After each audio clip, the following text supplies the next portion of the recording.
बिस्मिल्लाहिर्रहमानिर्रहीम। मैं हूं आपका Wajid Ali. Welcome to our law YouTube channel learn from zero. आज हम स्टडी करने जा रहे हैं इंक्वायरी। इंक्वायरी है क्या, इसका ऑब्जेक्ट क्या होता है, आज हम इसको डिटेल मैनर में एक्सप्लोर करेंगे, देखेंगे। कोड ऑफ क्रिमिनल प्रोसीजर का जो सेक्शन 4K है वो डिफाइन करता है इंक्वायरी को कुछ इस तरह।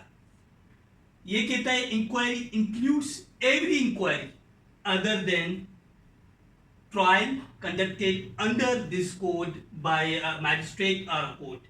अब ये इंक्लूसिव डेफिनेशन है, ये डिफाइन तो नहीं करता कि इंक्वायरी है क्या, लेकिन ये कहता है कि इट इंक्लूड्स एवरी इंक्वायरी, हर इंक्वायरी जो कि मैजिस्ट्रेट करे या फिर कोई कोर्ट ही करे, चाहे वो सेशन कोर्ट हो, ठीक है, और वो ट्रायल ना हो, कौन करे, मैजिस्ट्रेट करे या फिर जो है कोर्ट करे, किसके तहत करे, इसी कोड के तहत। कौन सा code? Code of criminal procedure, ठीक है। अब हर जो है क्रिमिनल जो केस होता है उसमें 3 स्टेजेस होती हैं। पहली क्या होती है? इन्वेस्टिगेशन होती है। इन्वेस्टिगेशन के बाद जैसे इन्वेस्टिगेशन खत्म होती है फिर क्या होता है, आपकी 173 की रिपोर्ट पुलिस जो है पेश करती है। उसके बाद जो है क्या शुरू होती है, आपकी इंक्वायरी शुरू होती है।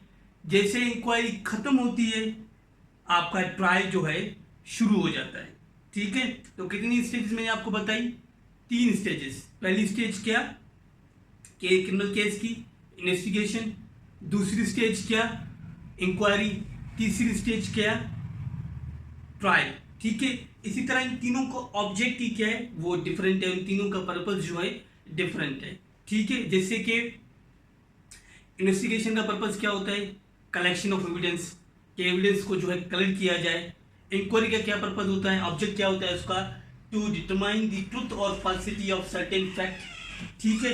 इसी तरह जो है ट्रायल का क्या मकसद होता है कि ट्रायल का ऑब्जेक्ट क्या होता है कि डिटरमाइन करना कि बंदा जो है उसको सजा होनी चाहिए या उसको जो है अक्विट कर देना चाहिए, ठीक है। तो आज हम किसको देख रहे हैं? हम देख रहे हैं इंक्वायरी को, ठीक। तो बेसिकली इंक्वायरी का जो ऑब्जेक्ट होता है, मैं आपको थोड़ा इसी तरह से डिफाइन करूं कि लेट से कि आपके पास चालान है या कोर्ट के पास। अब कोर्ट देखेगी क्या मेरे पास जुरिडिक्शन है इस जो है केस को चलाने के लिए। Again this is a matter of what, inquiry.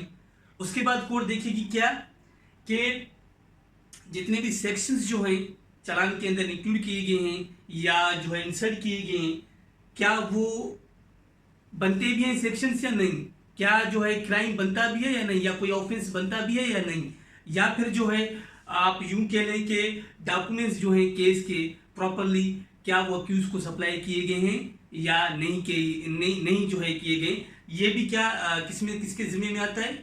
आपके जो है इंक्वायरी के जिम्मे में आता है, ठीक है। इन चीज़ों को देखकर कोर्ट जो है क्या करती है, आपकी कॉग्निजेंस लेती है। कॉग्निजेंस लेने से पहले जो है जितनी भी चीज़ें होंगी वो क्या होंगी, सब्जेक्ट मैटर ऑफ इंक्वायरी होंगी, ठीक है। इंक्वायरी जो है कहाँ तक चलती है? बिफोर फ्रेमिंग ऑफ चार्ज, ठीक है। जितनी भी चीज़ें होती हैं फ्रेमिंग ऑफ चार्ज से वो क्या होती हैं, पहले इंक्वायरी की होती हैं। उसके बाद आफ्टर चार्ज जो है फ्रेम हो गई तो क्या बनेगा, आपका ट्रायल शुरू हो जाएगा, ठीक। अब ये देखें, ठीक है। When the court applies its mind to make out whether it should proceed with the trial or not. Basically क्या होता है इंक्वायरी के अंदर?